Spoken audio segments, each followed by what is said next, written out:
পাসপোর্টে travel history বৃদ্ধি করা ভবিষ্যতের ভিসা আবেদনে সহায়ক হতে পারে, বিশেষ করে ইউরোপ, আমেরিকা, কানাডা, অস্ট্রেলিয়ার মতো দেশগুলোর জন্য। পাসপোর্টে ট্রাভেল হিস্ট্রি বৃদ্ধি বাড়ানোর পরামর্শ: প্রথমত, সহজ ভিসা নীতির দেশগুলো আগে ভ্রমণ করুন। যেসব দেশে সহজে ভিসা দেয় বা ভিসা অন অ্যারাইভাল দেয় সেগুলো আগে থেকে শুরু করুন। এশিয়ার দেশগুলোর মধ্যে রয়েছে Thailand, Malaysia, Singapore, Indonesia, Sri Lanka, মালদ্বীপ, নেপাল এবং ভুটান।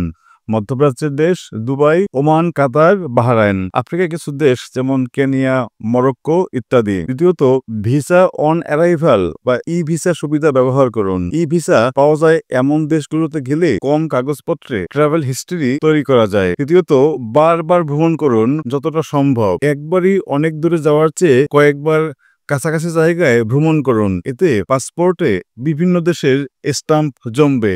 ফ্যামিলি বা গ্রুপ ট্যুরে যেতে পারেন। গ্রুপ ট্যুরে গেলে ডকুমেন্টেশন সহজ হয় এবং নতুন ট্রাভেলারের জন্য ভিসা পাওয়ার সম্ভাবনা বাড়ে। ভ্রমণের প্রমাণ রাখতে ডকুমেন্ট জমা রাখুন। পাসপোর্ট স্টাম্পের পাশাপাশি boarding pass, hotel booking, flight ticket, visa copy এসব স্ক্যান করে রেখে দিন। ভবিষ্যতের ভিসা আবেদন বা প্রোফাইল তৈরিতে কাজে আসবে। ট্রাভেল এজেন্সির মাধ্যমে নির্ভরযোগ্য প্যাকেজে যান।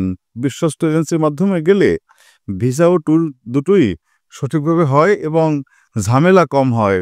সময় ও বাজেট বুঝে প্ল্যান করুন।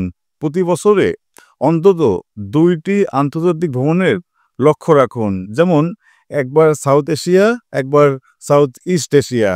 আপনার ট্রাভেল জার্নি সুন্দর হোক, সফল হোক। SR tours and travels, your trusted travel partner.